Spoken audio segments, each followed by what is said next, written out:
Hello বন্ধুরা, আসসালামু আলাইকুম সবাইকে। কেমন আছো তোমরা সবাই? আশা করি আল্লাহর রহমতে ভালো আছো। এনিটাইম স্কুল এন্ড কলেজের পক্ষ থেকে আমি ফাতেমা জিন্নাত মাইশা তোমাদের সকলকে জানাই আন্তরিক শুভেচ্ছা এবং অভিনন্দন। বন্ধুরা, বাসায় বসে সহজভাবে অ্যাকাউন্টিং বোঝার সহযোগিতা পাওয়ার জন্য তোমরা আমার এই চ্যানেলটির সাথে যুক্ত থাকো। আমি এই চ্যানেলে অ্যাকাউন্টিং এর যাবতীয় সকল ধরনের বোর্ড প্রশ্নের সমাধান নির্ভুলভাবে করে দেওয়ার চেষ্টা করব। তাই এই ধারাবাহিক ক্লাসগুলো ডেইলি আপডেট পেতে আমার এই চ্যানেলটিকে সাবস্ক্রাইব করে পাশে থেকে বেল আইকনটি ক্লিক করে রাখুন।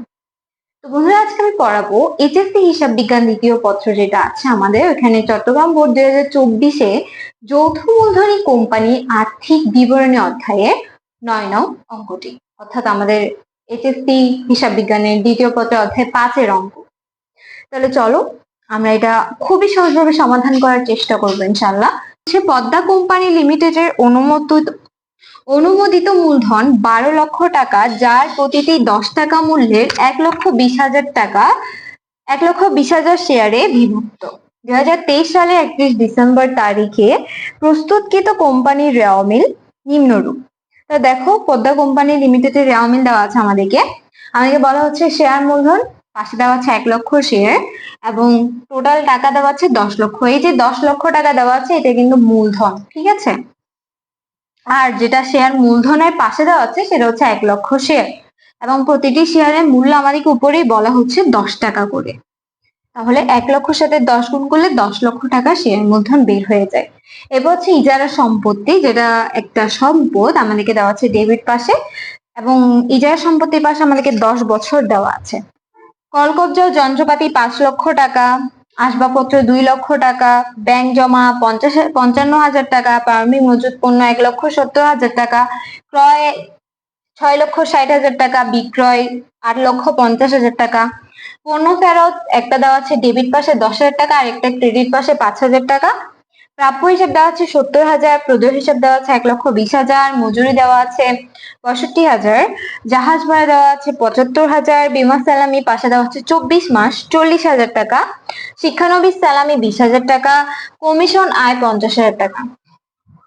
তো বন্ধুরা, আমাদেরকে সমন্বয়ে কি বলা হচ্ছে দেখো।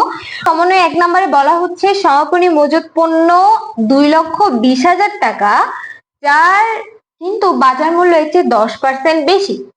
2 নম্বরে আমাদেরকে বলা হচ্ছে 1 তারিখ 7 মাস 2023 তারিখে একটা নতুন মেশিন 2 লক্ষ টাকা ক্রয় করা হয়, যার সংস্থাপন ব্যয় 20,000 টাকা মজুরি অন্তর্ভুক্ত আছে। এটা একটা লং একটা কাজ, আমাদেরকে এটা করতে হবে, তবে এটা খুব ইজি। 3 নম্বর আমাদেরকে বলা হচ্ছে প্রাপ্য হিসেবে 10,000 টাকা আদায়যোগ্য নয়, এটা হচ্ছে নতুন কুড়িন। 4 নম্বর আমাদেরকে বলা হচ্ছে কলকব্জা ও যন্ত্রপাতি এবং আসবাবপত্রের উপর 10% হারে অবচয় ধার্য করতে হবে। তো দেখো, প্রথমে আমরা প্রশ্নটা পড়ি। এখন কত আমাদেরকে বলা হচ্ছে কলকব্জা ও যন্ত্রপাতি এবং আসবাবপত্রের উপর অবচয় নির্ণয় করো। খত আমাদেরকে বলা হচ্ছে পদ্মা কোম্পানি লিমিটেডের মোট লাভ বা ক্ষতি নির্ণয় করো। গতে আমাদেরকে বলা হচ্ছে মোট লাভ 5,25,000 টাকা ধরে নিট লাভ বা নিট ক্ষতি নির্ণয় করো। তাহলে বন্ধুরা চলো আমরা ফার্স্টে ধাপে ধাপে অঙ্কগুলো সমাধান করবো। অঙ্কগুলো সমাধান কিন্তু খুবই ইজি। তাহলে চলো আমরা এখন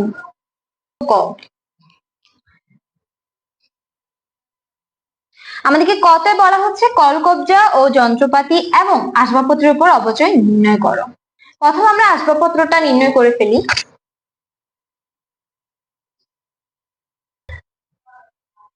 দেখো, আসবাবপত্রের অবচয় আমাদেরকে আসবাবপত্র দেওয়া আছে 2 লক্ষ টাকা আর আমাদেরকে সমন্বয়ে বলছে 10% অবচয় ধার্য করতে।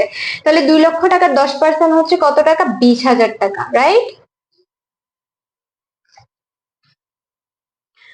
ওকে, এরপরে দেখো কলকব্জার মধ্যে একটু আমাদের সমন্বয়ে একটু বাড়তি দেওয়া আছে, আমরা ওইটা একটু করবো।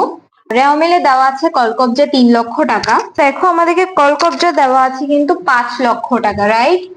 আমাদের সমন্বয়ে বলা হয়েছে দেখো একটা নতুন মেশিন ক্রয় করা হয়েছিল 1/7/2023 তারিখে, ঠিক আছে। আমাদেরকে নতুন মেশিন কখন কেনা হয়েছিল? আমাদের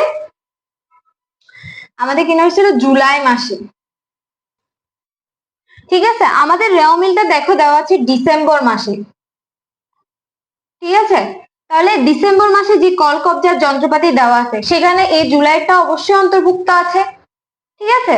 তাহলে আমরা ফার্স্টে আমাদের রেওয়া মিলের অবচয়টা বের করব, ঠিক আছে, অর্থাৎ যেটা আমাদের একদম শুরুতে ছিল প্রতিষ্ঠান যখন শুরু হয়েছিল অর্থাৎ জানুয়ারি মাসে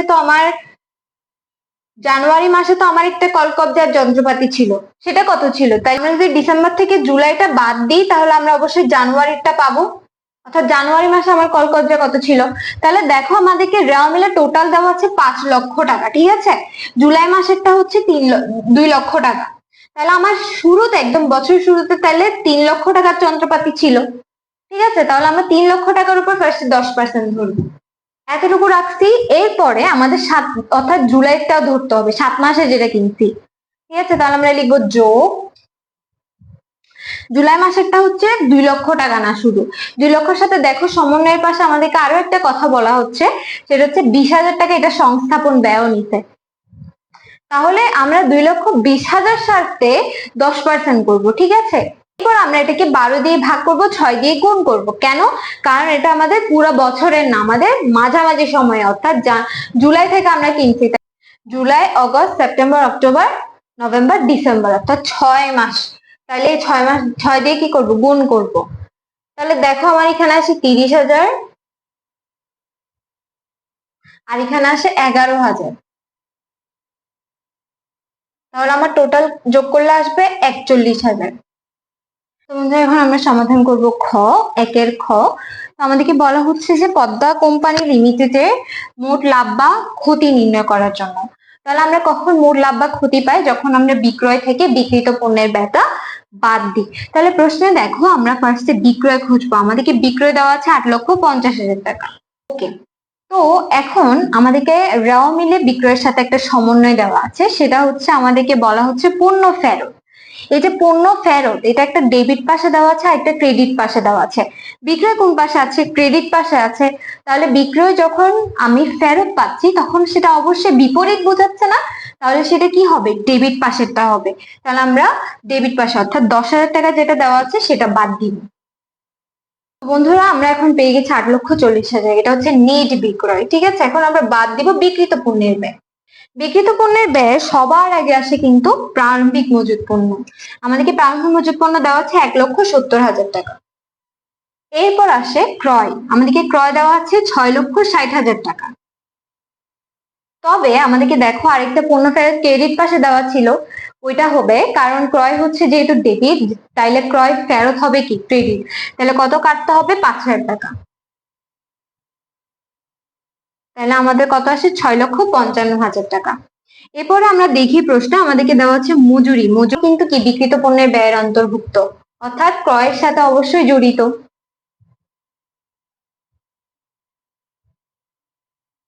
দেওয়া আছে কত? 65,000 টাকা। তবে সমন্বয়ে দেখো আমাদেরকে বলা হচ্ছে যে যে মেশিনটা কিনতে, নতুন মেশিন, ওইটার সাথে হচ্ছে যে ওইটার যে সংস্থাপন বা 20,000 টাকা ওইটা ভুলে মজুরির সাথে অন্তর্ভুক্ত হয়ে গেছে, ঠিক আছে। যেহেতু মজুরির অংশ না সেটা, তো বন্ধুরা বলো আমরা কি করতে পারি? মজুরি থেকে সেটা বাদ দিতে পারি। আমাদের আসে 45,000 টাকা। এরপর দেখো আমাদেরকে আরেকটা দেওয়া আছে জাহাজ ভাড়া, ঠিক আছে। তো বন্ধুরা আমাদের বিক্রিত পণ্যের ব্যয় এগুলাই যোগ করব, এগুলো যোগ করে কত আসে?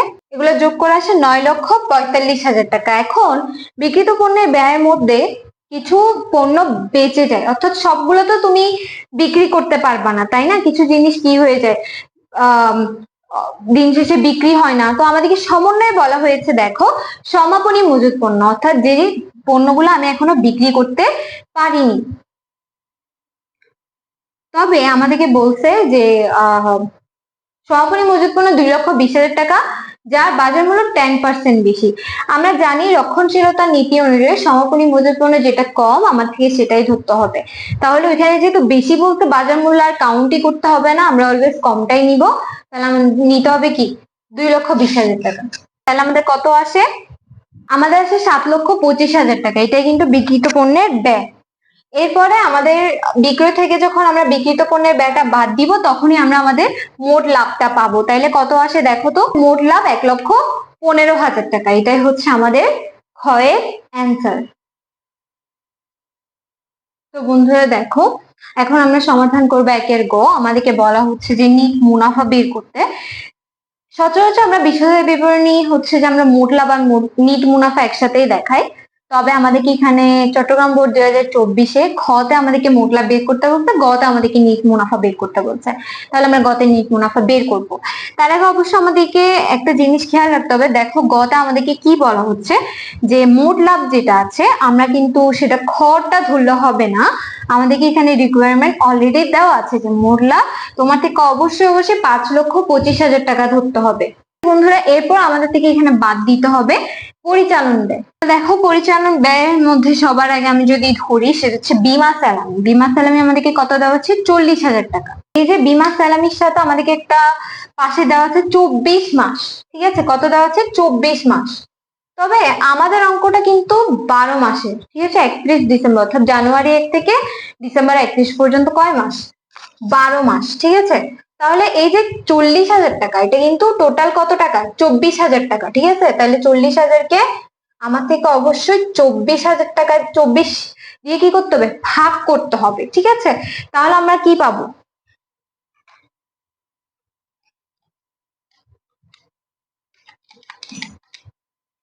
তাহলে আমরা কিন্তু 1 মাসেরটা পাবো, ঠিক আছে। তাহলে আমাদের কয় মাসেরটা দরকার, 12 মাসেরটা দরকার। তাহলে আমরা 12 দিয়ে গুণ করলে আমরা পাবো 20,000 টাকা, ঠিক আছে। এই 20,000 টাকাটা হচ্ছে আমার এই অঙ্কের আর্থিক অবস্থা মানে পরিচালন ব্যয়ের মধ্যে আসবে, ঠিক আছে। এটাই হচ্ছে আমাদের বিমা স্যালামি খরচ। তাহলে আমরা এখান থেকে বাদ দিব কি, যেহেতু দেখো 12 মাস থেকে আরো 12 মাস প্লাস আমাদের দেওয়া হয়ে গেছে, তাহলে এটাকে কি বলবো, অগ্রিম বলবো। অগ্রিম কি হয়, মাইনাস হয়। তো দেখো বন্ধুরা এখন আমাদেরকে কুড়িন দেওয়া আছে সমন্বয়ে, নতুন কুড়ি, আর রেওয়া মিলে তো কোনো কুড়িন দেওয়া নেই। কুড়িন নিয়ে তো যারা সমস্যা ফেস করতেছো, আমার চ্যানেলে কিন্তু কুড়িন নিয়ে একটা ভিডিও দেওয়া আছে, শর্ট ভিডিও, তোমরা যে এখনই দেখে আসতে পারো। আর ওই ভিডিওটা দেখার পর আমি মনে করি ইনশাল্লাহ তোমাদের কোনো ধরনের কুড়ি নিয়ে প্রবলেম থাকার কথা না। তো যারা এখন ওই ভিডিওটা দেখো না এবং যারা আমার চ্যানেলকে এখনো সাবস্ক্রাইব করো নাই, প্লিজ বন্ধুরা সাবস্ক্রাইব টু মাই চ্যানেল। তোমাদের জন্য অপেক্ষা করছে আরো অনেক হেল্পফুল ভিডিও, যেগুলো তোমরা পেয়ে যাবে আমার চ্যানেলকে। তো তাড়াতাড়ি সাবস্ক্রাইব করলে তোমরা নোটিফিকেশন পেয়ে যাবে এবং দ্রুত তোমাদের সমস্যার সমাধানগুলো পেয়ে যাবে। তো কেন দেরি করছো বন্ধুরা, please subscribe to my channel. তো আমরা এখন লিখবো অনাদায়ী দেনা। কুড়িন মানে হচ্ছে অনাদায়ী দেনা, তোমরা চাইলে কুড়িনও লিখতে পারো। যেহেতু নতুন কুড়িন তাহলে আমরা এটা যোগ রাখতে পারি, যোগের মধ্যে রাখতে পারি 10,000 টাকা। এবার দেখো বন্ধুরা আমাদেরকে ইজারা সম্পত্তি দেওয়া আছে, ওইটার পাশে আমাদেরকে কিন্তু অবলোপনও দেওয়া আছে, ঠিক আছে। অবলোপন দেওয়া আছে কত দেওয়া আছে, 10 বছর। তাহলে 10 বছর অবলোপন তো আমাদের লাগবে না, ঠিক আছে। এই যে 2 লক্ষ টাকা, এটা হচ্ছে 10 বছরের অবলোপন।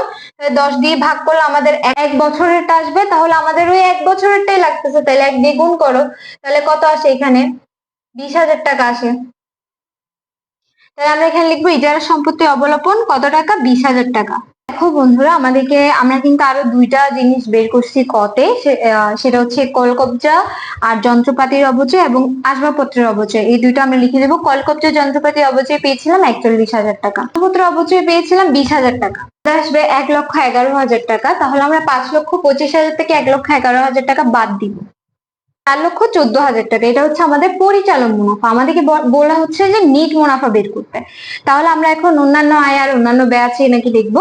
আমাদের এই অঙ্কে কিন্তু অন্যান্য ব্যয় দেওয়া নাই, তবে অন্যান্য আয় দেওয়া আছে। চলো আমরা অন্যান্য আয়গুলো যোগ করি। দেখো আমাদেরকে শিক্ষানবিশ স্যালামি দেওয়া আছে 20,000 টাকা। এরপর বন্ধুরা আমাদেরকে দেওয়া হচ্ছে কমিশন আয় ক্রেডিট পাশে 50,000 টাকা। তাহলে এই দুইটা আমরা যোগ করি, আসবে 70,000 টাকা। তাহলে আমরা 4,14,000-এর সাথে 70,000 টাকা যোগ করবো, আমাদের আসে 4,84,000 টাকা। তো এটাই হচ্ছে আমাদের গয়ের উত্তর, অর্থাৎ নেট মুনাফার পরিমাণ। তো বন্ধুরা আজকে এই পর্যন্তই। আগামীকাল ইনশাল্লাহ আমি আরো একটি নতুন অঙ্ক নিয়ে হাজির হয়ে যাব। তো তোমাদের কাজ হচ্ছে আমার এই চ্যানেলটির সাথে সাবস্ক্রাইব করে পাশে থেকে বেল আইকনটি ক্লিক করে রাখা, যাতে আমি যখনই তোমাদের জন্য ভিডিও আপলোড দিই না কেন তোমরা সেটার নোটিফিকেশনটা পেয়ে যাও এবং তোমরা তোমাদের সমস্যার দ্রুত সমাধান করে ফেলতে পারো। এছাড়া তোমাদের যে কোনো সমস্যার কথা আমাকে কমেন্টে জানাতে ভুলবে না, আমি তোমাদের সমস্যাগুলোর সমাধান ক্লাস নিয়ে চলে আসবো। তো ঠিক সময় দেখা হচ্ছে ইনশাল্লাহ। ততদিন পর্যন্ত সুস্থ থাকবে, ভালো থাকবে। আল্লাহ হাফেজ, আসসালামু আলাইকুম সবাইকে।